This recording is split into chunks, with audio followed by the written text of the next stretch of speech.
It is time for the one and only, the premier, the only official podcast of Pro Rodeo. Your Chute Bosses are ready, so let's give it a go and talk some rodeo.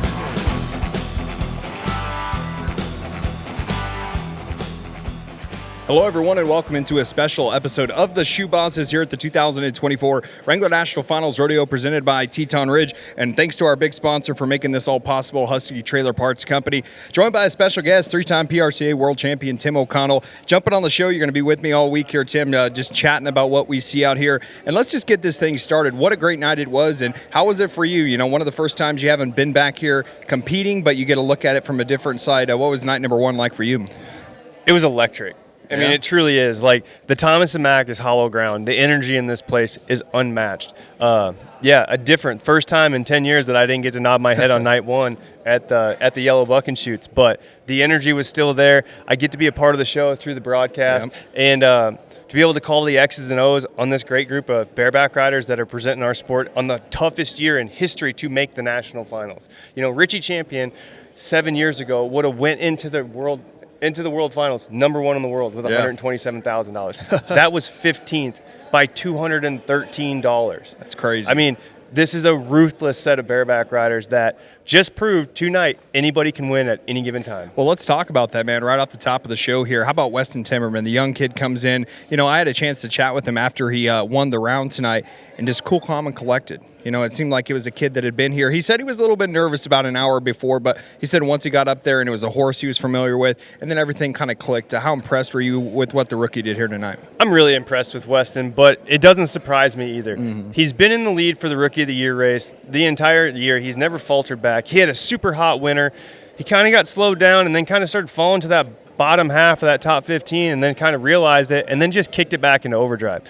You know, for a rookie, he's a two-time college national champion. No doubt. He has been in high-pressure cooker situations and come out guns a-blazing and win it. And he's not gone into those short rounds winning either. He's had to press. He's had to do big things. And to win two college national championships is really impressive. The only other person that's ever done is Orrin Larson. Yeah, no doubt. You know, so for him to come out, did it surprise me that he won the round? Yes. It does surprise me because of the fact, like, the emotions of the NFR are unlike anything else. It's a lifetime accomplishment. Then you have to nod your head at your peak adrenaline rush.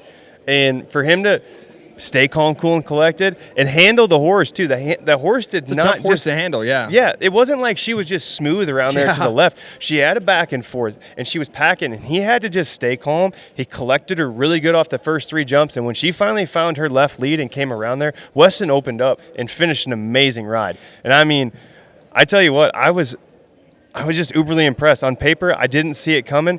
And watching it, man, that was awesome. Yeah, and I'm excited to see what he does the rest of the NFR. And then in steer wrestling, Big Will Loomis finds a way to turf one, in a quick matter. And he's a guy that fell short last year of winning a world title. You know, had a little bit of a mishap in round number 10 and round number 9 as well. It's good to see Will back in the winner's circle. It was. I mean, Big Will Loomis. I mean, that's a big dude. That's a man that you would see 1,500 years ago, getting off a Viking yeah, exactly. shit. Man, like, it just does not surprise me that he came out first round and threw one down. I mean, anytime he gets a good catch and a good start, like, fireworks are going to happen, and that just shows right there. He's been in world championship races before, and he comes out here like nothing's business. I seen him earlier today when I was doing a different podcast, and he was the pick of one of my broadcasts, and he turned around and gave him that big old flex, like, I'm going to throw this dude down, and man, did he ever. Yeah, he's country strong. There's no doubt about that. And then the team roping, obviously, the defending world champs come out and flex their muscles a little bit as well. Tyler Wade and Wesley Thorpe, 3.7 seconds, actually broke the round one record.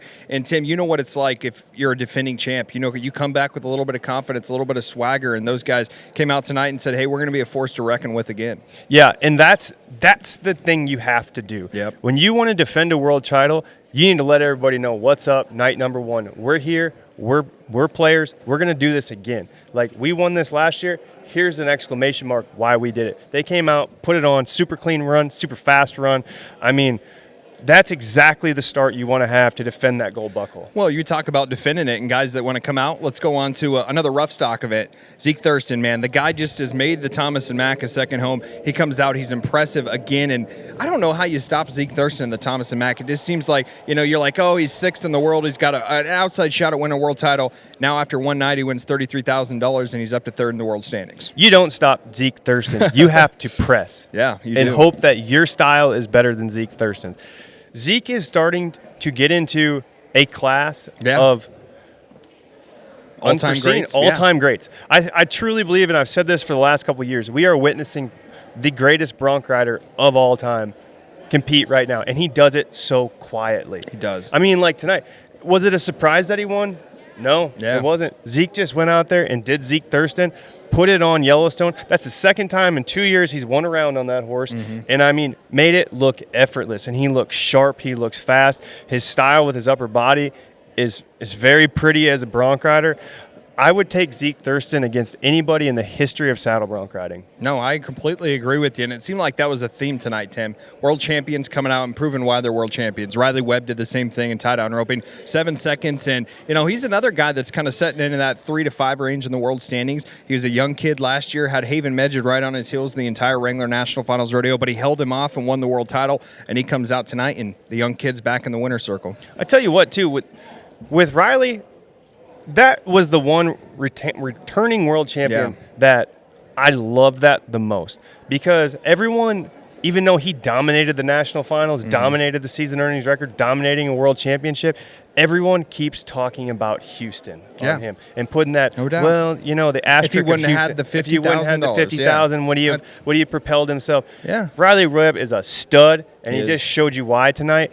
And I feel like he feels a little slanted on this. Everyone talks about Chad Money Mayfield, but they forget that guy's got defending champ. He's the defending world champion. Yeah, and I think he's going to have something to prove. And then, Haley Kinsel and sister, I don't know how much more you can say about that duo. They come out, break the round record as well, 13.38 seconds. And it just seems like they are another team, as we've said multiple times tonight, just comfortable here in the Thomas and Mack, because it's like second nature on that horse. It doesn't matter if it's running for the first time or the 50th time. Sister just finds a way, and so does Haley as a good jockey. I mean, I think we could address the elephant in the room. There was something wrong with Sister last year. And Haley talked about it. She talked about it. She was out of shape, or she might have not been feeling good. She just didn't have a year. She did. She is back. Yeah, no She doubt. is back. Haley's back. Haley's got that swag confidence about her. Sister's just doing sister things. And, I mean, you could never bet against them. I spent my $150,000 in Pro Fantasy Rodeo on Haley Kinsel. I mean, love it. When Sister's on, she's amazing to watch. And Haley rides her as perfect as anybody could ride her. And the other scary thing is she's got J-Lo as a backup. Yeah, exactly. I mean, you're talking about 2 world champion caliber horses on the girl that just keeps breaking records down. Well, and that's the thing, is Haley's just one of those, competitors that she's so fierce of a competitor. She's like you, Tim. If you don't go out there and do what you want to do, you're back the next night. You're even more focused. You're dialed in. And I think last year, maybe not having the NFR she wanted to, just because of certain circumstances. Sister not as healthy. She came in lower in the world standings. I think she's got a little bit of a different fire lit under her this year at the Thomas and Mack. And at the top of the ground too. Yeah. I mean, you're gonna pretty quick. Yeah. Yeah. You want to let Sister have top of the ground? Okay. Yeah. Good luck. You just want to meet me at the South Point, like. I love it. And let's round out our coverage here of round 1 of the Wrangler National Finals Rodeo, talking about the bull riding. Trey Kimzey comes back. All these years it's been talked about Sage Kimzey. Obviously, rightfully so. He's one of the best to ever do it, probably the best to ever do it. And his brother gets in the limelight here in round 1, 87.5 points, and gets a big round win. And what a way in bull riding, because in bull riding, you can come from that, 10 to 15 spot in the world standings and with so much ground money, win a world title. And this is how you got to start. Yeah. First off, what a great night of bull riding. Oh, I mean, yeah. They covered more than half their bulls. They covered them with ease tonight. And for him to come out there and step it above else, it was a flashy bull ride. That bull bucked the hardest out of all of them. And Trey rode him like a day off. Yeah, exactly. I mean, he went in there, handled his business. I mean, just made great, perfect technical moves and gave that little bit of flash when he needed to. He didn't do anything uberly extra, but he gave that extra to give that half-point win. Exactly. Right there. And with bull riding, like it's been talked about, there is no Kai Hamilton. There is no Sage Kimzey. Who's going to step up and win the world? Yeah. And Stetson's not here. Who's going to step up and the year of unknown. Yeah. In a year of, there's, 4 rookies here? Yep. 4 or 5? Yep. I mean, there's a lot of things that are playing into the underdog story in the bull riding, and Trey just took the first step in getting his first world title. Well, and I'm curious, even just last year, we didn't know what was going to happen with the Kai Hamilton story. We didn't think he was going to end up getting knocked out, coming back and having to ride 2 bulls in within a 10-hour stretch there, and obviously winning $100,000 and being the only guy to ride in that last round. So I'm just I'm ready to see how that shakes out, because it is interesting. It's one of those first years you're like, I have no idea who's going to win the world title in bull riding. And they just proved tonight every single one of them boys can ride. Yeah. Yep, you're exactly right. And we talked about Weston Timberman winning the round number 1 of the bareback riding. So let's go ahead and jump to an interview. I had a chance to sit down with him and talk a little bit about that win. He's talked about what the nerves were and what it means to walk out of the Thomas & Mack with that go-round win buckle. It's time for your Husky Trailer Parts Company's round-winning interview here with Weston Timberman in the bareback riding. First trip to Las Vegas, Weston, and what a performance it was. 87 points on Drunk Bunny at J-Bar J. Take me through the ride and what you were feeling like beforehand, because I'm sure it was a range of emotions. Yeah, that horse, that's the one I'd been on the most out of the whole pen, so I was pretty excited to have him. Good to get on one that you've been on before for your first time, and man, I was freaking... I guess I was expecting myself to be maybe a touch more nervous. It wasn't that nervous. I was just ready to do it, and yeah. Is that everything dreams are made of right there, man?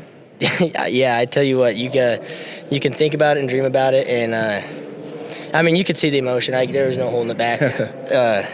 Yeah, I've never celebrated quite like that before. That's pretty crazy. I love it, man. I love it. So how do you build on this? Obviously, first trip to Las Vegas, it's they call it a marathon, but it's also a sprint at the same time. A new round tomorrow night here at the Thomas & Mack. How do you build on this performance? Just go one at a time, like they always say, and there's a true testament to that.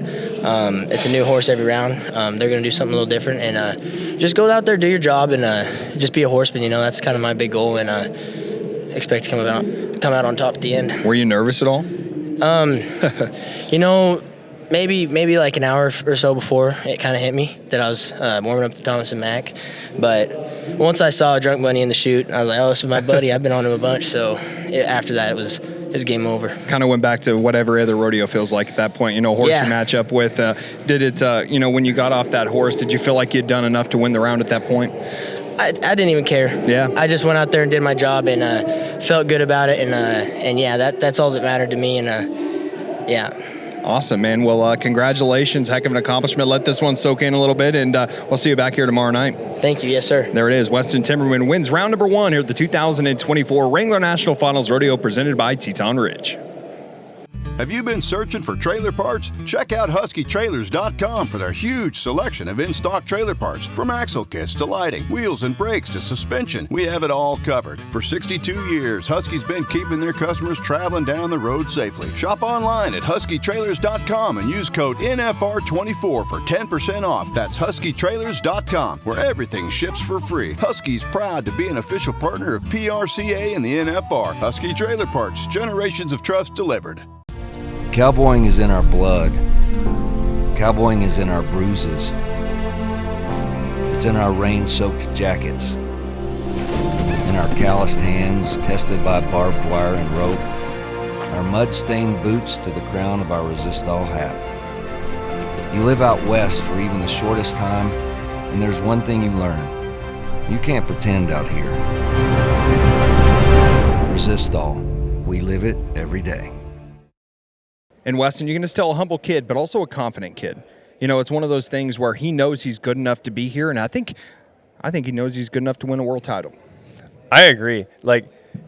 He knows when he has them underneath him, he knows how to use them. He does. And that's huge in Vegas. It's the biggest thing. Yeah. Confidence wins world championship. There's nobody that has ever won a world title that wasn't confident when they ran their hand in that rigging and cracked it around that they weren't going to go out there and perform at the highest level. There was never any backup. And he's got that confidence, and that's a big deal at a young age. To come out here at the highest stage, the first NFR, all the lights are on you, and everyone's talking about everybody else but you, and you come out there and kick the door down. I am really excited to see how big of a dark horse he can come into this world title race. Tim, let's go back to hypothetical here. Guys that won the world title, and guys that won round one, and then also guys on the other side that maybe had a rough night tonight. What do you take mentality-wise if you did win that round, but if you had a poor round, how do you bounce back tomorrow night? You just got to shake it off. I mean, I had a conversation earlier with Jess Pope. He didn't have a chance tonight. Yeah. He just didn't. His horse wasn't good enough for a re-ride, but it wasn't good enough to have a good score either. You got to shake that off. You got to put that in the past. That's in the rear view. There's a reason the rear view mirror is smaller than the windshield. If you go down that rabbit hole right now, you're in for a long week. You got to go home, get a good dinner, good night's sleep, wake up, do your signings or whatever you do during the day, come here with a fresh attitude tomorrow and come to win. And that's all you got to do. You got to put it all behind you and just go out there and don't overplay the game. Don't push in round 2 to make up for round 1. Yeah. You do that in round 7, 8, 9 when you have to. Right now, this is just one piece of the puzzle. It can all fall. Everyone that did great tonight, they could fall apart for them tomorrow. I mean, classic story.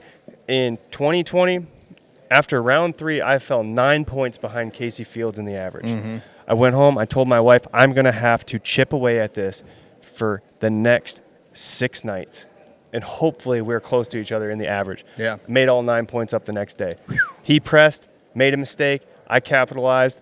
Boom, we're back to even. Yeah. Things can change out here in an instant. It's just not getting in your head and being consistent and being confident in what your abilities are. Well, I love it, Tim. Can't wait to see how this thing shakes out. That's going to do it for a special episode here of the Chute Bosses. We're going to have one for you every night, every round after the Wrangler National Finals Rodeo, all leading up to December 14th, because we're going to crown them all, Tim. We're going to have a chance to talk about who's a world champion and, who really shined here in Las Vegas. So that's going to do it for a special episode. Until next time, keep on rodeoing. He's addicted to danger, ruled by passion and pride. To pain and fear he's no stranger, but his lust needs to be satisfied. Hooked on an 8-second ride.